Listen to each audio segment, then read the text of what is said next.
কলকাতায় গিয়ে এবার বাঙালিদের অবস্থা দেখে আমি আসলে অবাক হয়ে গিয়েছিলাম। অনেককে দেখলাম রাত্রে ১০টা-১১টার দিকে ব্যাগেজ নিয়ে দাঁড়িয়ে আছে বিভিন্ন হোটেল এবং দোকানের মধ্যে। তারা অনেকে রুম পাচ্ছিল না। কারণ কলকাতায় বাঙালি হোটেল যতগুলো ছিল প্রায় সবগুলো বুকিং হয়ে গিয়েছে এবং এত পরিমাণ মানুষ আসলে কলকাতায় ঢুকেছে যে আসলে রুম খালি হচ্ছেই না। Hello everyone, আসসালামু আলাইকুম। Welcome to movies YouTube channel and you are watching a brand new video. আমি মূলত আজকে আপনাদের সাথে কলকাতার একটা এক্সপিরিয়েন্স শেয়ার করতে চাই, যেটা আসলে শেয়ার না করলে নয় এবং এটা আশা করি আপনাদের খুব কাজে আসবে। আমি যে প্রবলেমটা আসলে কলকাতায় গিয়ে ফেস করলাম সেটা হচ্ছে যে কলকাতায় থাকার হোটেল তুলনামূলক কম। তুলনামূলক কম বলতে আসলে যে পরিমাণ মানুষ বাংলাদেশ থেকে কলকাতায় যাচ্ছে সে পরিমাণ আসলে হোটেল রুম কিন্তু কলকাতায় নেই। যার কারণে কলকাতায় দেখলাম যে অনেকে আসলে থাকার হোটেল পায়নি। ইভেন আমি নিজেই এটা ফেস করছি। আমি একটা দোকানে গিয়ে দেখলাম যে অনেকে আসলে ওয়েট করতেছিল সেখানে যে আসলে সিম রেজিস্টার করার জন্য, এবং তারা একে অপরকে বলতেছিল যে তারা আসলে হোটেল পাচ্ছে না। তো এই এক্সপিরিয়েন্সটা হচ্ছে যে আমি আপনাদের সাথে শেয়ার করতে চাই যে আপনারা আসলে কি করলে এই প্রবলেমটা আসলে ফেস করবেন না। তো আশা করি পুরো ভিডিওটা আপনারা দেখবেন, তাহলে আপনারা এই ব্যাপারটা ক্লিয়ার হয়ে যাবেন। তো চলেন মূল ভিডিও শুরু করা যাক।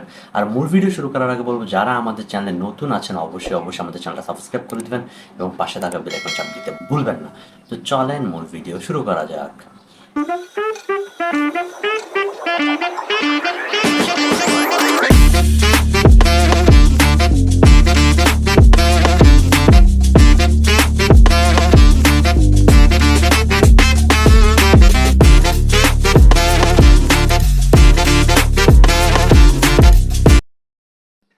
বর্তমানে আপনারা যে জায়গাটি দেখছেন এই জায়গাটির নাম হচ্ছে কলিন স্ট্রিট।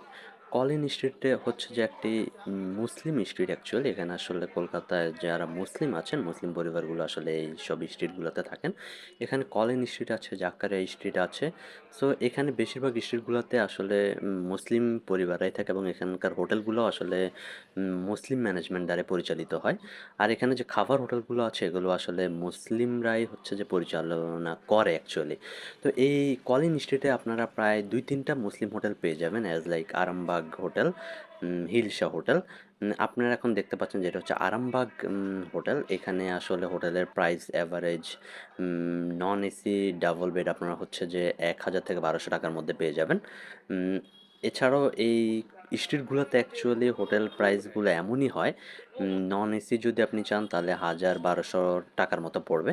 আর যদি আপনি এসি চান সেক্ষেত্রে হচ্ছে যে আপনাকে ১৫০০ থেকে ১৬০০ রুপি পে করতে হবে। আর যদি আপনি সিঙ্গেল রুম চান সেক্ষেত্রে আপনার প্রাইস পড়বে হচ্ছে ৭০০ থেকে ৮০০ রুপির মতো। এখানে একটা হোটেল দেখতে পাচ্ছেন, হোটেল নোভেল, এটাও প্রায় সেম প্রাইসে। এগুলো আসলে একই রকমের হোটেলই প্রায় সবগুলো। এগুলো ইন্টেরিয়র প্রাইস সেমই, তাই আমি আসলে ভিতরটা দেখাচ্ছি না।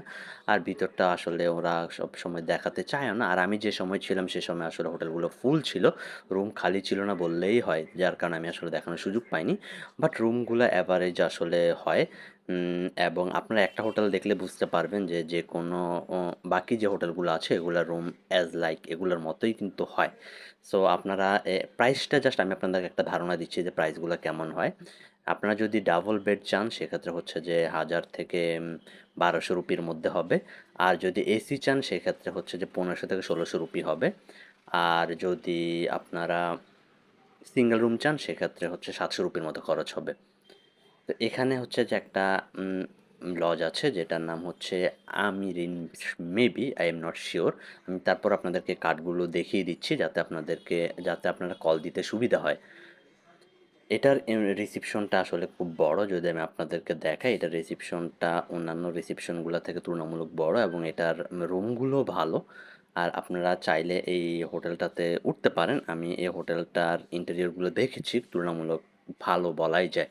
সো আপনারা চাইলে এই হোটেলটা ইউজ করতে পারেন। অ্যাজ লাইক বাকি হোটেলগুলো এমনই, জাস্ট রিসিপশনটা হয়তো একটু ছোট থাকে।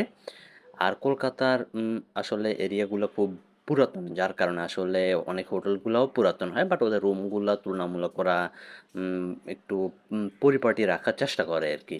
তো এই হোটেলে প্রায় অলমোস্ট ৪০টার মতো রুম ছিল আমি যতটুকু জানতে পেরেছিলাম রিসিপশন থেকে। তো আপনাদের যদি প্রয়োজন হয় আপনারা এই হোটেলগুলোতে উঠতে পারেন। আর এইখানে আরেকটা হোটেল আছে যেটা আপনারা নিচে দেখতে পাচ্ছেন। এই হোটেলটারও অ্যাভারেজ প্রাইস হচ্ছে ১,০০০ থেকে ১,২০০ রুপির মধ্যে ছিল। যদি আপনারা অফ টাইমে যান সেক্ষেত্রে হয়তো বা এটা আরও ৩০০ থেকে ৪০০ রুপি কমে যাবে। সো আপনারা একটু কার্ডে থাকা যে নাম্বারগুলো আছে সেই নাম্বারগুলো থেকে চেষ্টা করবেন হোয়াটসঅ্যাপে যোগাযোগ করে যাওয়ার জন্য। তাইলে আপনাদের জন্য ভালো হবে এবং আপনারা বাইরে ঘুরতে হবে না। যেটা আমি আসলে নিজে দেখলাম যে কলকাতায় অনেকেই দেখলাম প্রায় রাতে ৮ঃ০০-৯ঃ০০ পর্যন্ত বাইরে ছিল শুধুমাত্র হোটেলের রুম দেখার জন্য। ভিডিও এই পর্যন্ত। ভিডিওটা কেমন লেগেছে অবশ্যই কমেন্ট করে জানাবেন। আর যদি কোনো কিছু জানার থাকে অবশ্যই কমেন্ট করতে পারেন। আর কলকাতা রিলেটেড আরও ভিডিও যদি চান তাহলে আমাদের চ্যানেলটা সাবস্ক্রাইব করে রাখবেন এবং পাশে থাকা বেল আইকন চাপ দিতে ভুলবেন না। আমি কলকাতার একটা আসলে অ্যালবাম তৈরি করছি। সো আপনারা চাইলে আমাদের চ্যানেলের সাথে যুক্ত থাকতে পারেন এবং কলকাতার যে কোনো ইনফরমেশন আমাদের এই চ্যানেলে পেয়ে যেতে পারেন। সো আজকের ভিডিও পর্যন্ত সবাই ভালো থাকবেন, সুস্থ থাকবেন। আল্লাহ হাফেজ।